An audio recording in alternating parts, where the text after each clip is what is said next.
ಭಾರತ ಮತ್ತು ಪಾಕಿಸ್ತಾನದ ನಡುವೆ ಯುದ್ಧದ ಸನ್ನಿವೇಶ ಸೃಷ್ಟಿಯಾಗಿದ್ದಾಗ ಈ ಗಡಿ ಭಾಗದಲ್ಲಿ ಒಂದಿಷ್ಟು ಕರುಣಾಜನಕ ಕಥೆಗಳು ಕೂಡ ಹೊರಬರುತ್ತಾ ಇದೆ. ಬರ್ತ್ಡೇ ಆಚರಿಸಿಕೊಂಡಂತಹ ಕೆಲವೇ ದಿನಗಳಲ್ಲಿ ಜೀವ ಹಾರಿ ಹೋಗಿದೆ. ಪಾಕ್ ಶೆಲ್ ದಾಳಿಗೆ ಇಬ್ಬರು ಮಕ್ಕಳು ಬಲಿಯಾಗಿರುವಂತಹ ಕರುಣಾಜನಕ ಕಥೆ ಇದು. ಕಾಶ್ಮೀರದ ಪೂಂಚ್ನಲ್ಲಿ ಈ ಕರುಣಾಜನಕ ಕಥೆ ಸಾಕ್ಷಿಯಾಗಿದೆ. ಪಾಪಿ ಶೆಲ್ ಹೊಡೆತಕ್ಕೆ ಅಂದ್ರೆ ಪಾಕಿಸ್ತಾನದ ಶೆಲ್ ಹೊಡೆತಕ್ಕೆ ಇಡೀ ಕುಟುಂಬವೇ ಬೀದಿಗೆ ಬಂದಿದೆ. ಇಬ್ಬರ ಮಕ್ಕಳ ಸಾವಾಗಿದೆ. ಐಸಿಯುನಲ್ಲಿ ಪತಿ ಇದ್ದಾರೆ, ಆಘಾತದಲ್ಲಿ ಪತ್ನಿ ಇರುವಂಥದ್ದು. ನೋಡಿ, ಪಾಕಿಸ್ತಾನ ನಡೆಸಿದಂತಹ ಶೆಲ್ ದಾಳಿ ಇಡೀ ಕುಟುಂಬದಲ್ಲಿ ಹೇಗೆ ಅಲ್ಲೋಲ ಕಲ್ಲೋಲವನ್ನು ಸೃಷ್ಟಿ ಮಾಡಿದೆ ಅಂಥೇಳಿ. ಬರೀ ಈ ರೀತಿಯ ಹಲವು ಕುಟುಂಬಗಳು ಗಡಿ ಭಾಗದಲ್ಲಿ ಸಿಗ್ತಾ ಹೋಗುತ್ತೆ ಈ ಕರುಣಾಜನಕ ಕಥೆಗೆ ಸಾಕ್ಷಿಯಾಗಿ. ಮತ್ತಷ್ಟು ಡೀಟೇಲ್ಸ್ ಕೊಡ್ತಾರೆ ಶಬೀರ್, ನೇರ ಸಂಪರ್ಕದಲ್ಲಿ ಜಾಯ್ನ್ ಆಗಿದ್ದಾರೆ. ಶಬೀರ್, ಯುದ್ಧ ಅಂದ್ರೆ ಸೋತವನು ಸತ್ತ, ಗೆದ್ದವನು ಹಂತ ಹಂತವಾಗಿ ಸೋಲ್ತಾನೆ ಅನ್ನುವಂತಹ ಮಾತಿದೆ. ಅದಕ್ಕೆ ಎಕ್ಸಾಂಪಲ್ ಬೆಸ್ಟ್ ಅಂದ್ರೆ ಅದು ಈ ಕಾಶ್ಮೀರದ ಈ ರೀತಿಯ ಹಲವು ಕುಟುಂಬಗಳ ಅಂತ. ಹೌದು ಪ್ರೇಮಿ, ಹೌದು. ಯುದ್ಧ ಅಂದ್ರೆ ನೋಡಿ, ಗೆದ್ದವನು ಸೋತ, ಸೋತವನು ಸತ್ತ ಅನ್ನುವಂಥ ಮಾತುಗಳಿದಾವಲ್ಲ, ಆ ಮಾತುಗಳು ಯುದ್ಧಕ್ಕೂ ಕೂಡ ಅನ್ವಯ ಆಗುತ್ತೆ.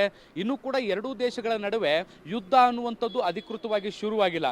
ಕೇವಲ ಶೆಲ್ ದಾಳಿ, ಗುಂಡಿನ ಚಕಮಕಿ ಏನು ನಡೀತಾ ಇದೆ, ಆ ಒಂದು ಚಕಮಕಿಗೆ ಈಗಾಗಲೇ ಕಾಶ್ಮೀರದ ಸುತ್ತಮುತ್ತಲಿರುವಂಥ ಗಡಿ ಪ್ರದೇಶಗಳಲ್ಲಿ ಬದುಕ್ತಾ ಇರುವಂಥ ಭಾರತೀಯರ ಬದುಕು, ಅದರಲ್ಲೂ ಗ್ರಾಮೀಣ ಭಾಗದ ಜನರ ಬದುಕು ಬೀದಿಗೆ ಬರ್ತಾ ಇದೆ. ಬಹಳಷ್ಟು ಮನೆಗಳಲ್ಲಿ ಕರುಣಾಜನಕ ಕಥೆಗಳು ಕೂಡ ನೋಡ್ಲಿಕ್ಕೆ ಸಿಗ್ತಾ ಇದ್ದಾವೆ. ನಾವು ಓಡಾಡಬೇಕಾದಂಥ ಸಂದರ್ಭದಲ್ಲಿ ಸಾಕಷ್ಟು ಈ ರೀತಿಯಾದಂಥ ಘಟನೆಗಳು ಕೂಡ ಬೆಳಕಿಗೆ ಬರ್ತಾ ಇರುವಂಥದ್ದು. ಅಂಥದ್ರಲ್ಲಿ ಒಂದು ಪೂಂಚ್ ಜಿಲ್ಲೆಯಲ್ಲಿ ನಡೆದಿರುವಂಥದ್ದು. ನೋಡಿ, ಈ ಒಂದು ಪಾಕ್ನ ಶೆಲ್ಗೆ ಇಬ್ಬರು ಮಕ್ಕಳು ಸಾವನ್ನಪ್ತಾರೆ. ಅವರ ತಂದೆ ಗಂಭೀರವಾಗಿ ಗಾಯಗೊಳ್ತಾರೆ.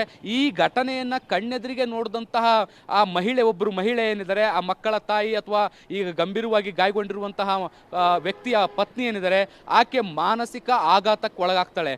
ಎಂತಹ ಕರುಣಾಜನಕ ಕತೆ ಅಂದ್ರೆ, ಒಂದೇ ಮನೆಯಲ್ಲಿ ಒಂದೇ ದಿನ ಕೆಲವೇ ನಿಮಿಷಗಳ ಅಂತರದಲ್ಲಿ ತನ್ನ ಮಕ್ಕಳನ್ನು ಕಳೆದುಕೊಳ್ಬೇಕಾದಂಥ ಸನ್ನಿವೇಶ ನಿರ್ಮಾಣ ಆಗುತ್ತೆ. ಈ ಮಕ್ಕಳಲ್ಲಿ ಒಂದು ಹೆಣ್ಣು ಮಗು, ಒಂದು ಗಂಡು ಮಗು ಇರುತ್ತೆ. ಮಗಳ ಬರ್ತ್ಡೇಯನ್ನು ಕಳೆದ ತಿಂಗಳಷ್ಟೇ ಮಾಡಲಾಗಿರುತ್ತೆ. ನೋಡಿ, ಎಂತೆಂಥ ಕನಸುಗಳನ್ನು ಕಟ್ಕೊಂಡೋಗಿರ್ತಾರೆ. ಈ ಫ್ಯಾಮಿಲಿ ಏನಿದೆ, ಈ ಫ್ಯಾಮಿಲಿ ಮೂಲತಃ ಪೂಂಚ್ನವರಲ್ಲ, ಪೂಂಚ್ನ ಒಂದು ಸಣ್ಣ ಗ್ರಾಮದ ಜನರು. ಇವರು ಉನ್ನತ ಶಿಕ್ಷಣವನ್ನು ಮಕ್ಕಳಿಗೆ ಕೊಡಿಸ್ಬೇಕು ಅನ್ನೋ ಕಾರಣಕ್ಕೆ ಪೂಂಚ್ಗೆ ಶಿಫ್ಟ್ ಆಗ್ತಾರೆ. ಅಲ್ಲೊಂದು ಬಾಡಿಗೆ ಮನೆಯನ್ನು ಮಾಡಿಕೊಂಡು ಜೀವನವನ್ನು ನಡೆಸ್ತಾ ಇರ್ತಾರೆ. ಆದರೆ ಪಾಕಿಸ್ತಾನ ಜನವಸತಿ ಪ್ರದೇಶಗಳನ್ನು ಟಾರ್ಗೆಟ್ ಮಾಡಿ ಏನು ಶೆಲ್ಲಿಂಗ್ ಅನ್ನ ಮಾಡುತ್ತೆ, ಆ ಶೆಲ್ಲಿಂಗ್ ಮಾಡಿದಂಥ ಸಂದರ್ಭದಲ್ಲಿ ಶೆಲ್ನ ದಾಳಿ ನೇರವಾಗಿ ಬಂದು ಮನೆಗೆ ಬೀಳುತ್ತೆ. ಮನೆಗೆ ಬಿದ್ದಂಥ ಸಂದರ್ಭದಲ್ಲಿ ಇಬ್ಬರು ಮಕ್ಕಳೇನಿರ್ತಾರೆ, ಅವರು ಸ್ಥಳದಲ್ಲೇ ಸಾವನ್ನಪ್ತಾರೆ. ಜೋಯಾ ಮತ್ತೆ ಅಯಾನ್ ಅನ್ನುವಂಥ ಇಬ್ಬರು ಮಕ್ಕಳು ಸ್ಥಳದಲ್ಲೇ ಸಾವನ್ನಪ್ತಾರೆ. ಅದೇ ಸಂದರ್ಭದಲ್ಲಿ ಮಕ್ಕಳನ್ನ ಉಳಿಸ್ಕೊಳ್ಳಕ್ಕೆ ಹೋದಂಥ ತಂದೆ ಏನಿದ್ದಾನೆ, ಆತ ಗಂಭೀರವಾಗಿ ಗಾಯಗೊಳ್ತಾರೆ. ಅವರೀಗ ಸದ್ಯಕ್ಕೆ ಜಮ್ಮುವಿನ ICU ಆಸ್ಪತ್ರೆಯಲ್ಲಿ ಟ್ರೀಟ್ಮೆಂಟ್ ಅನ್ನು ಕೂಡ ಪಡೆದುಕೊಳ್ತಾರೆ. ಈ ಇಡೀ ಘಟನೆಯನ್ನು ನೋಡಿದಂಥ ಮಹಿಳೆ ಏನಿದ್ದಾಳೆ, ಆಕೆ ಮಾನಸಿಕ ಆಘಾತಕ್ಕೊಳಗಾಗಿ ಒಂದು ರೀತಿ ದಿಗ್ಭ್ರಮೆಯಲ್ಲಿ ಬದುಕುವಂತ ಸನ್ನಿವೇಶ ನಿರ್ಮಾಣ ಆಗಿದೆ.